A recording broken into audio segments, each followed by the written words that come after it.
Hello guys, Nardino TV here and we are back again with another video. So, syempre, nandito lang tayo sa bahay ngayon. It's weekend guys, no? Itsura ng labas ngayon, di ba? So, nandito ako sa kitchen, ganyan ang ating view. Kaya, ang sarap maghugas dito tsaka magluto guys, eh, oh. Tingnan nyo naman yung view nyo, no? So, habang naghuhugas ka, ganyan ang nakikita mo, di ba? Ganda. So, syempre for today guys, meron na naman tayong pagkwekwentuhan, no? Malamang, nakita nyo na to sa mga ibang mga vlogger, no? Pero, bago yan, magluluto muna ako ng dinner namin, no? So, dapat matalas kutsilyo natin, no?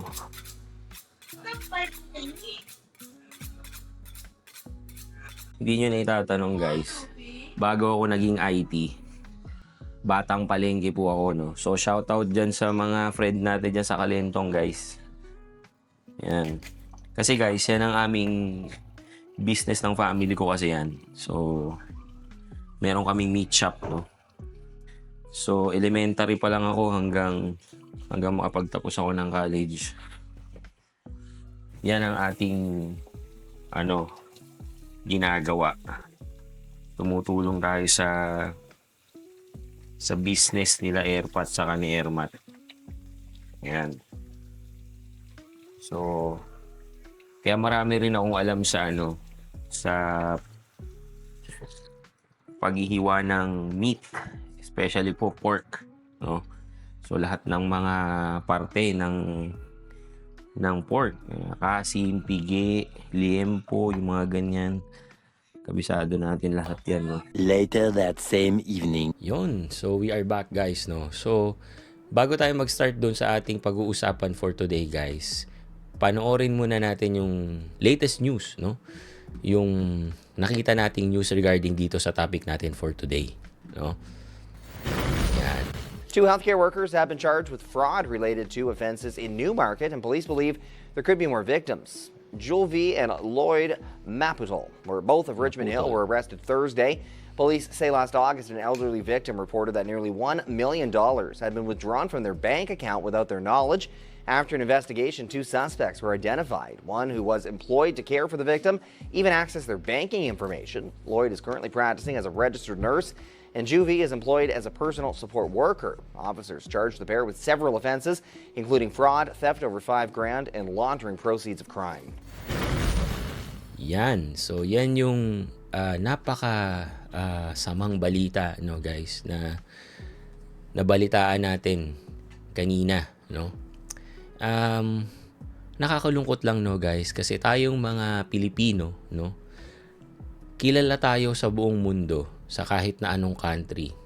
Sikat na sikat tayo dun sa ating hospitality, guys. Yung sa pagiging masipag, sa pagiging tapat, yung pagiging honest natin, guys, no? Kaya gustong-gusto tayo ng mga employer, mga company sa iba't ibang bansa.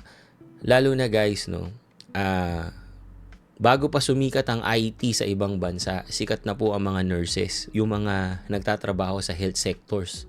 Talagang renowned ang mga Pinoy sa ganyang klase ng trabaho. Unfortunately, meron lang iilan na talagang hindi ko alam kung ano ang reason, no? Or kung ano ang nag-udyok sa kanila para gumawa ng ganitong mga bagay. Pero, hindi naman to sa lahat, no, guys. Naniniwala ako na marami pa rin talagang tapat na mga Pilipino na nagtatrabaho at lumalaban ng patas, no. Yun lang, guys, syempre kapag may mga nangyayaring katulad nito, gawa ng iilan pero nadadama yung pangkaramihan, no.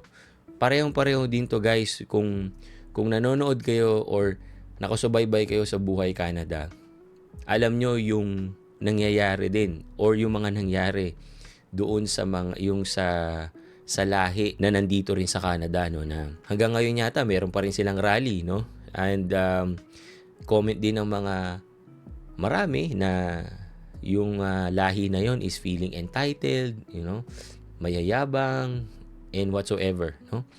Pero guys, hindi naman sa lahat, no. Siyempre, nadadamay lang din yung ibang matitino naman, no? Kalat to, guys, so sa lahat ng mga news article dito sa Canada. Tulad nito, ano guys? So, ito ay website po ng York Regional Police, no? Makikita natin dito, 2 healthcare workers charged with fraud-related offenses, no? And this was posted February 7, 2025 nung Friday lang po, no? So, ang sabi dito, on August 22, 2024, an elderly victim reported to police that a large amount of money had been withdrawn from their bank account without their knowledge. After a thorough investigation, it was learned that 2 suspects, one of whom was employed to care for the victim, access their banking information. So, I believe yun yung babae, no? So, siya po ay nagtatrabaho doon sa victim as a personal care, no? Those things are common here, no? Na talagang pinagkakatiwalaan talaga nila yung kanilang support or yung PSW nila. Yung iba, sila ang nagme-manage ng mga bills and everything. So siguro doon nagkaroon ng pagkakataon, yung babae na ma-access yung banking information ng kanyang amo. Ito yung mga charges, no guys? So yung si Juvie, which is yung girl, theft by person holding power of attorney, theft over $5,000, misappropriation of money held under direction, fraud over $5,000, fraudulent concealment, theft, forgery of credit card, unauthorized use of computer, identity theft, identity fraud, laundering proceeds of crime. Yung doon naman sa kanyang, hindi ko alam kung partner na to, asawa niya siguro, no? Yung kay Lloyd naman, fraud over 5,000, theft over 5,000, laundering proceeds of crime. Ayan. So, nakakalungkot guys, no? Na meron tayong kababayan na nakagawa ng ganitong crime, no? And then, ang sabi pa dito guys, investigators are releasing their photos as they believe there are to be more victim. Nako. Wag naman na sana, no? Na meron pang mga ibang victim, no?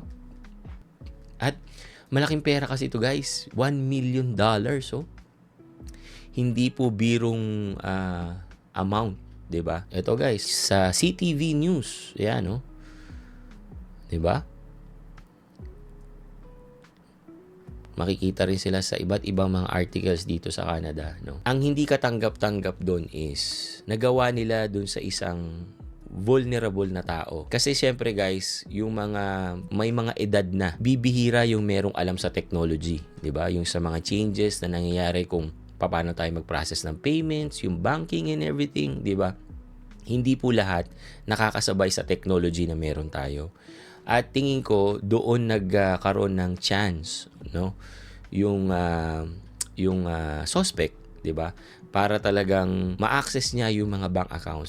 Sa akin, whether sa matanda, sa bata, or kahit na sino, 'di ba? Hindi po tama na manloko tayo ng tao at magnakaw tayo. Pero kasi para gawin mo pa sa isang vulnerable na tao, 'di ba? Na wala siyang kaalam-alam, no? Kaya nga din siguro inatang niya sa kanyang PSW yung mga ganung task is kasi nga hindi siya maalam, 'di ba? Na tingin ko naman sinamantala naman nila, no?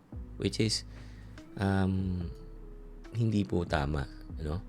So ngayon guys, syempre we are thinking ano yung mga repercussions, no? Ano yung mga pwedeng mga consequences. Syempre, kumbaga tayo na nag-share nitong news na to, gusto natin is may kapulutan din ng aral at informasyon yung ating post, di ba? So ngayon, para din maging warning sa mga makakapanood, no? At doon sa may mga balak din na tularan at gawin to. Ano kaya yung magiging repercussions nila? Okay. Based po sa aking research, no? Kung sila ay Canadian citizen, well, makukulong talaga sila, no? Ngayon, kung sila naman po ay hindi Canadian citizen, probably permanent resident or temporary resident, ano yung mga possible na grounds or yung mga possible na pwedeng mangyari sa kanila, no? Ito guys is based on my research lang, no? Right? And hindi ako nagwi-wish ng kahit anong hindi magandang bagay na mangyari kahit kanino, kahit na dito sa mag-asawa na to. Of course, they are kumbaga kailangan munang magkaroon ng investigation para talagang ma-prove na sila ay guilty, no? Pero let's just assume na they are guilty, no? So ano yung mga pwedeng mangyari sa kanila? Nag-search lang ako guys, no? Pwede kaya silang ma-deport? Kasi I think yan na yung pinaka-maximum na pwede mong makuha, no? Apart doon sa makulong kung ikaw ay isang immigrant dito sa Canada, no? As per Gemini AI ng Google, ang sabi niya, in Canada, people can be deported for variety of reasons, including criminal conviction, security concerns, and immigration fraud. At guys, nakalagay dito, yung criminal conviction kasama po ang theft o yung pagnanakaw. Okay? So again guys, hindi ko wini-wish ang kahit ano. Hindi ko po sinabing dapat silang ma-deport. Wala po akong karapatan na magsabi yan, no? Bahala na po ang justice system dyan ng Canada kung ano ang kailangan gawin sa kanila. I am just saying na these are the possible scenario na pwedeng mangyari. Right? Of course, kung talagang they are proven guilty, kailangan nilang managot. Right? And isa to sa mga possible repercussions or consequences na pwede nilang makuha. Yun guys, no? Again po, nakakalungkot po yan na balita. Lalong-lalo na po sa ating mga kababayan na lumalaban ng patas, no? Siyempre po, hindi yan magandang tingin or pagtingin sa ating mga kababayan, no? Lalo na po yung mga nagtatrabaho sa healthcare sector, no? And sana yung mga employers, di ba? O yung mga companies, hindi po sila mawalan ng tiwala, di ba? Doon sa mga kababayan natin na mag-a-apply pa rin po sa mga ganyang mga trabaho, no? I-share ko lang yung values na aking natutunan sa aking mga magulang, no? Na wag tayong masisira sa pera, no? Kahit na anong mangyari, maganda na yung ipapakain natin sa pamilya o yung ipangtutustos natin sa ating pamilya ay nanggaling sa malinis, no? Para talagang maganda rin yung balik sa atin. Kahit na sabihin nating mahirap, basta tama po, no? At aalagaan natin ang ating dignidad. Ayan. Okay? So yun lang guys. Thank you again for watching and see you again on my next video. Peace.